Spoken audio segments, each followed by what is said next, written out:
और किस तरह से हमारे चुने हुए सांसद संसद के अंदर और संसद के बाहर संविधान का माखौल उड़ा रहे हैं, उसी बात पे चर्चा करने के लिए हमारे साथ विजय विद्रोही जी हैं, पंकज उपाध्याय जी हैं।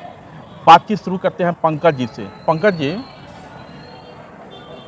पाकिस्तान जाने का जो वीज़ा था वो लगता है मोदी 3 में कम हो गया, तो अब लोगों को फिलिस्तीन भेजा जा रहा है, इजराइल भेजा जा रहा है।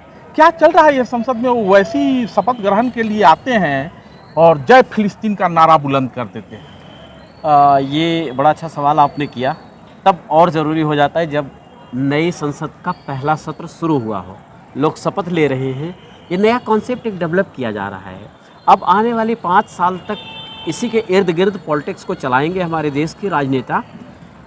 यही नहीं रुकते हैं, इससे ज़्यादा भी करते हैं। संतोष गंगवार के बेटे हैं, छत्रपाल गंगवार बरेली से सांसद हैं, अभी चुने गए हैं। उन्होंने कहा जय हिंदू राष्ट्र। ठीक है, हिंदू भावनाओं की अगर एक बहुसंख्यक देश में बात करें तो मैनेजेबल हद तक हो सकता है, लेकिन ओवैसी क्या कहते हैं? ओवैसी इस देश के बाहर की भावनाओं की बात करते हैं। टी राजा क्या कहते हैं? इस देश के भावनाओं की बाहर कहते हैं। माना कि तमिलनाडु को भारत की राजनीति से ज़्यादातर बाहर रखते हैं। हमारे देश का प्रधानमंत्री जब तमिलनाडु में जाता है तो अंग्रेजी बोलना पड़ता है मजबूरन उससे। हिंदी एंटी हिंदी हैं लोग, ये समझ में आता है। लेकिन इसके बाद भी ये नए तरीके का जो कॉन्सेप्ट है, ये आने वाले 5 साल आपको नए उग्र विचारधारा वाले जो सांसद हैं उनके साथ झेलना पड़ेगा। नहीं, नए तरह के विचारधारा और नए तरह की बात में प्रधानमंत्री जब जाते हैं साउथ इंडिया तो स्वाभाविक है कि हमारे यहाँ त्रिभाषा फार्मूला है। और त्रिभाषा फार्मूला है तो या तो आप वहाँ का स्थानीय लैंग्वेज बोलते हैं, या तो आप हिंदी बोलते हैं, या तो अंग्रेजी बोलते हैं। तो तमिलनाडु में लोग वहाँ के लोकल भाषा बोलते हैं, और नेता जब अधिक से अधिक लोगों से कनेक्ट होना चाहते हैं तो वहाँ की भाषा बोलना चाहिए। नहीं आता है तो क्या करेंगे, कुछ तो बोलेंगे तो अंग्रेजी लोगों को समझ। विजय जी, कल देखा होगा आपने सोनिया गांधी समेत तमाम विपक्ष के लोग जो है संविधान हाथ में लेके लहरा रहे थे। शपथ संविधान के अनुरूप हो रहा है, होना भी चाहिए, लेकिन हिंदू राष्ट्र क्या होता है?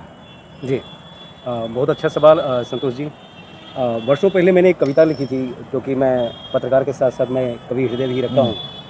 लोकतंत्र के घर में गए निशाचर घूस, मुंह में कपड़े ठूस, रहा सब कुछ लूट। तो वही संतोष जी, लूटने वाली ही बात हो रही है। अभी कुछ दिन पहले जो चुनाव हुआ था 18वीं लोकसभा को, तो कहा जा रहा था लोकतंत्र की हत्या, संविधान खतरे में, संविधान को जलाया जा रहा है। ये जो अभी तक तो पता था कि केवल पाकिस्तान भेजा जा सकता है, लेकिन अब तो पता है कि फिलिस्तीन और इजराइल भी जा सकते हैं। अच्छा, नए देश बन गए बीच में, और अब ये वाकई बिल्कुल लगता है कि ये क्या हो रहा है।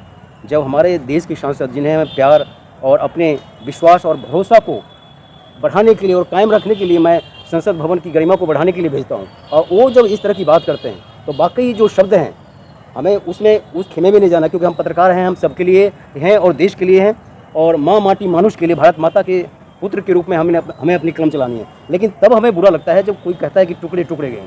वाकई ये भारत को तोड़ने वाली बात है, भारत को भी खंडित करने। आप ऐसा इस तरह से मजाक और ऐसे शब्द जिसकी उपयोगिता एक आम बोलचाल की भाषा होती है। देखिए, नेता जब बोलते हैं तो देश सुनता है, लेकिन जब आप संसद के अंदर बोलते हैं तो वो रिकॉर्ड में भी दर्ज होता है। आपके कहे गए एक एक शब्द जो है रिकॉर्ड में वहाँ दर्ज किए जाते हैं। जब आप हिंदू राष्ट्र की बात करेंगे, जब आप फिलिस्तीन जिंदाबाद की बात करेंगे, तो स्वाभाविक रूप से आप संविधान की भावनाओं का माखौल उड़ा रहे हैं और बातें संविधान की कर रहे हैं। आपने सही कहा, संसद भवन के अंदर पूरा देश सुन रहा है, लेकिन पूरा देश ही नहीं, पूरा दुनिया सुन रही है, इसीलिए समझ में आता है। लेकिन वहीं हर सांसद जानता है कि संसद के भीतर बोले गए उसके हर बात पे कोई पुलिस कहीं की एक्शन नहीं ले सकती।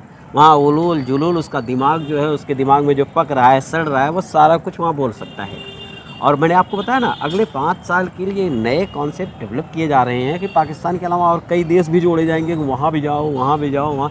क्योंकि एक दुनिया में क्रिश्चियंस और मुस्लिम, इन दोनों की लड़ाई, और दोनों एक दूसरे के लिए काटने के लिए बने हैं। सारे लोग चाहते हैं कि पूरी दुनिया इन दोनों की हो जाए।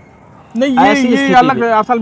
असल में पंकज जी थोड़ा सा विषयांतर हो रहे हैं। मैं थोड़ा सा बातचीत में इनको, असल में हमारे यहाँ जो सरकार पिछले 10 सालों से चल रही है, इजराइल फिलिस्तीन का विवाद कोई नया नहीं है, बहुत पुराना है। तो जो अभी जो सरकार चल रही है और जो हमारे यहाँ मॉडल चल रहा है सैन्य के मजबूती का, यानी कहीं ना कहीं हमारा झुकाव जो होता है वो इजराइल के, जो वर्तमान सरकार है उसका झुकाव इजराइल के पक्ष में होता बिल्कुल, है। बिल्कुल। और उसी के विपक्ष में वो ऐसी जैसे सांसद चाहे बाकी लोग जो होते हैं वो फिलिस्तीन समर्थक हैं, तो उन्होंने फिलिस्तीन जिंदाबाद की बात कही। मैंने संसद जहां हम शपथ ग्रहण के लिए आए हैं वहां भी हम कहीं ना कहीं विभाजित दिखते हैं। देखिए, ओवैसी सबसे बड़ी जैसे- बात पंकज बाबू, बात यह है कि किस बात की कहाँ उपयोगिता है। जहाँ चावल की बात है वहाँ चावल की बात करें, जहाँ दिल्ली की बात है वहाँ दिल्ली की बात करें, जहाँ बिहार की बात है। आप शपथ ले रहे हैं, आप नई नवेली 18वीं लोकसभा के लिए चुने गए हैं और वहाँ अपनी मानसिकता, वो भी संकीर्ण मानसिकता मैं मानूंगा कि भारत माता की जय आप बोल नहीं सकते, लेकिन फिलिस्तीन की जय बोल रहे हैं, आप पाकिस्तान की जय बोल रहे हैं, आप कनाडा की जय बोल रहे हैं। तो इससे पता चलता है कि आपकी मानसिकता क्या है और उस तुलना में भारत माता का क्या वजूद है। तो क्रिया का प्रतिक्रिया तो होता ही है। जैसे ही ओवैसी ने फिलिस्तीन जिंदाबाद की बात कही तो आवाज़ उन्हीं के प्रदेश से आई और कहा गया हिंदू राष्ट्र। उन्हीं की पार्टी से आया, वो ये जो सत्तारूढ़ पार्टी है उस तरफ से हिंदू राष्ट्र की बात कही गई और ओवैसी को उन्हीं के प्रदेश के सांसद ने जवाब दिया तो चले जाओ फिलिस्तीन और वहाँ बंदूक उठा लो और गोली वोली चलाओ, यहाँ क्या। तो वैसे जैसे लोग तो बंदूक लिए ही टहलते हैं हमेशा। भाजपा कुछ कह दे उसका विरोध करना है, विरोध में रहने के लिए ही है और उनका एक सेंटिमेंट है। इजराइल फ़िलिस्तीन जंग में आपने देखा होगा हमास का इस पिछली वाली युद्ध में फ़िलिस्तीन का जिक्र इजरायली प्रधानमंत्री ने नहीं लिया, या इजराइल में काफ़ी दिनों से जहां बात हो रही है फ़िलिस्तीन का जिक्र नहीं है, चाहे नफ्ताली बेनेट पीएम हो, अब कोई भी चीज़ें हों। ऐसी स्थिति में जब लोग नहीं कह रहे हैं फ़िलिस्तीन की बात, तो वो अघोषित एजेंडा घुसाने की बात। और ओवैसी जैसा आदमी बहुत बढ़िया से जानता है इस देश में कानून का जानकार कि संसद में बोली हुई किसी बात को कोर्ट नहीं किया जा सकता, चैलेंज नहीं किया जा सकता, कहीं एफआईआर नहीं हो सकती। नहीं, वो तो ठीक है, कहीं एफआईआर नहीं हो सकता, लेकिन लोकसभा में अध्यक्ष भी होता है और जब कोई शब्द कोई बोलता है और उसका विरोध होता है तो विरोध करने के बाद उसको रिकॉर्ड से हटा भी दिया जाता है। ये प्रावधान ओवैसी वाले मामले में ये हुआ कि नहीं ये देखना होगा। लेकिन हिंदू राष्ट्र पे खुश हो रहे हैं आप, हिंदू राष्ट्र। संतोष जी, अगर बात शुरुआत की करें, शुरुआत कहाँ से हुई?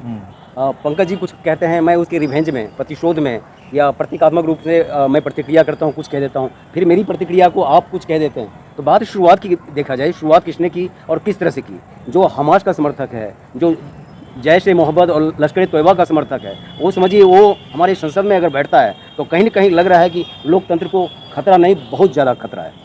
तो लोकतंत्र तो एक तरह का गुलदस्ता है, सब लोगों को अलग अलग लोगों के समर्थन और विरोध का हक है, जनता भी उसी में बटी होती है। कोई इस देश में फिलिस्तीन के भी समर्थक हैं, इजराइल के भी समर्थक हैं, लेकिन संसद एक ऐसा मंच है जहां एक सुर से बोलना चाहिए, खासकर वो भी जब आप संसद के पहले सत्र में जा रहे हैं, शपथ ग्रहण में जा रहे हैं, आपके क्षेत्र के लोग, पूरे देश की जनता आपको सुन रही है, आप क्या बोलेंगे उसकी प्रतिक्रिया जमीन पे तो होती ही है। तो हमारे साथ जो पत्रकार मित्र रहे हैं उनकी प्रतिक्रिया मैं संतोष जी के माध्यम से एक सवाल रखना चाहूँगा, एक लाइन में, फिर संतोष जी की बात कंटिन्यू रहेगी।